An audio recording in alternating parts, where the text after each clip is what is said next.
other costs to consider in your property development. I'm Nicholas Wallwork, CEO of Redbrick and propertyforum.com. I'm joined today by John Howard. Thank you for joining me, John. Thank you, Nicholas. Fellow developer in the industry. Absolutely. Really ambitious chap, and we've done a few deals in our time together. We have. I mean, I've 40 years of development experience. I know you're much younger than me, but you've already done 20. 60 years combined. It's not bad, is it? 60 years combined. It's not bad. Crikey, we should retire soon, I think. And I think a few people have said I should. Yeah. Yeah. No, not me. Not me. No, ever. thank you. So as we walk around, this is one of my client sites down in Hampshire that I'm showing you around.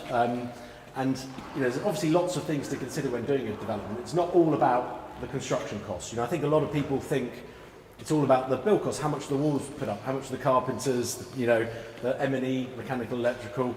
It's not just about the construction cost. There's also a big layer of consultancy fees and periphery fees, and that's quite painful, isn't it? Because it doesn't appear to be directly contributing the building of the site. No. So, those fees can be anything from 10 to 15% for larger sites. Yeah. And the larger the site, the more kind of detailed that consultancy has to be, how much more preliminary work has to be done to de-risk it. I mean, what do you kind of look for when you're working with your joint venture investors? Okay, so with my joint venture fund, where we're investing, slightly different for us because we're investing in other people's deals. Yeah. So apart from doing my own deals, obviously, we have the joint venture fund where we invest in not just first-time developers deals, but mainly first-time developers deals.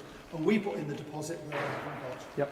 And we share the profit with them 50-50. So when I'm looking at the development appraisal, the one thing I look at quickly, apart from the profit, of course. Yep. Straight to the profit. Quite handy. Is a contingency sum. Yep. Okay. What happens if it goes wrong? How much have they allowed? Have they allowed anything for the build cost to go overrun? Now, what do you look for personally in your deals? Well, in my 40 years, have I ever got the price and the time of the development correct? Not often. Well, I have to. Time's a really good point. It's not just about the cost, because if you take 6 months longer, absolutely, time costs money. So you want to make sure two things really contingency. One, that you've got enough time in the development. Yep. And I had someone the other day who said, I'm just going to refurbish these flats, I'm going to sell them all within 4 months. I was like, good luck with that, individually, not to one person. Yep. It's going to take a year to sell them. Yeah. So always allow a year to sell whatever you've got. Because remember, the profit is in the last few you sell, not the first few. Well, the first few pay the bank off. Hopefully. And you get the last few. Exactly. So it's important that you finish these developments and get them sold.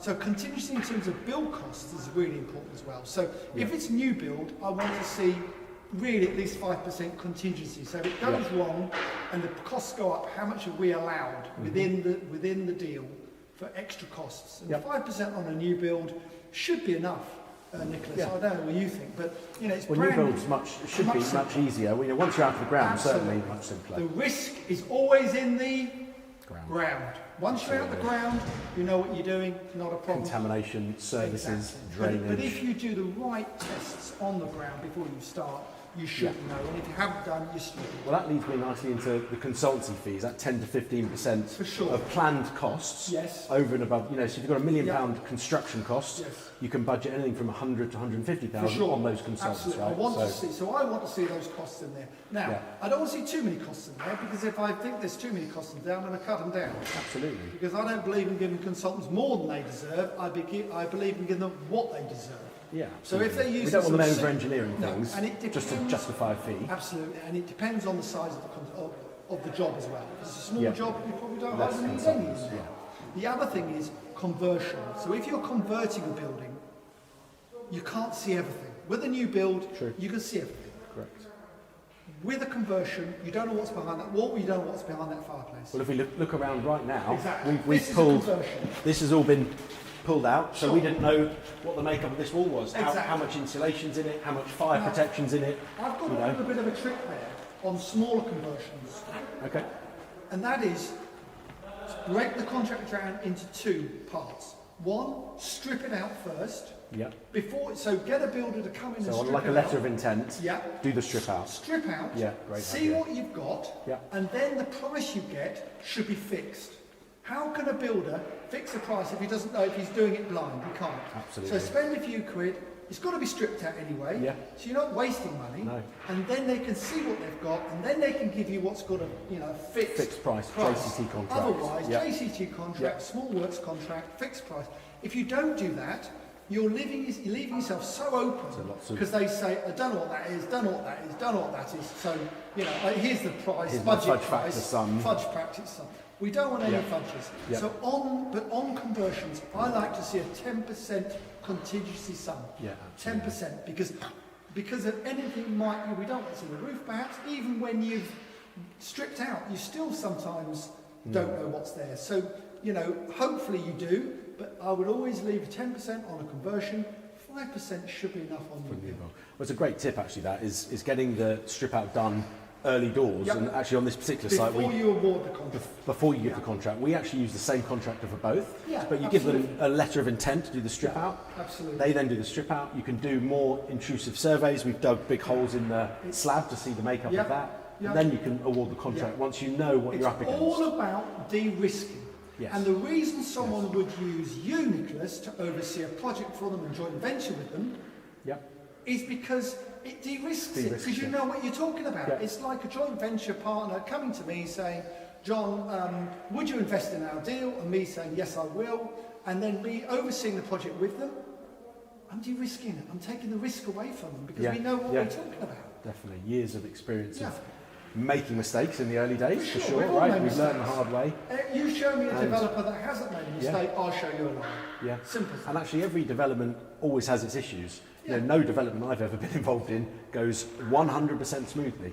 There's either an issue with the services, the utilities you can't control, and often now, with the level of experience we've both gained, it comes down to things that are now uncontrollable, Yeah. which could be the market, could be the funding market, could be the utilities companies.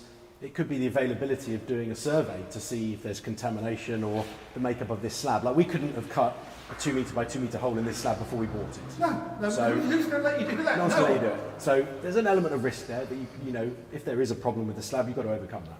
Ultimately, But Nicholas, there is that's no my contingency, there's right? no perfect deal and there's no perfect husband. No.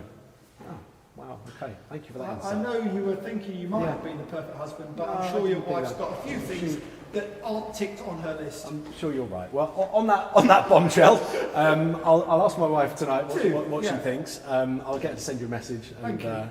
we'll find that one out. Thanks for watching this video. Hopefully it's been useful. Some tips and tricks on contingency, build costs and the periphery costs you should be aware of, not just the construction cost. If you'd like to see more educational content, please do subscribe, hit the bell icon to be notified of new videos, and check out my good friend and colleague John Howard, and hopefully we'll be seeing you on a video very soon. Take care.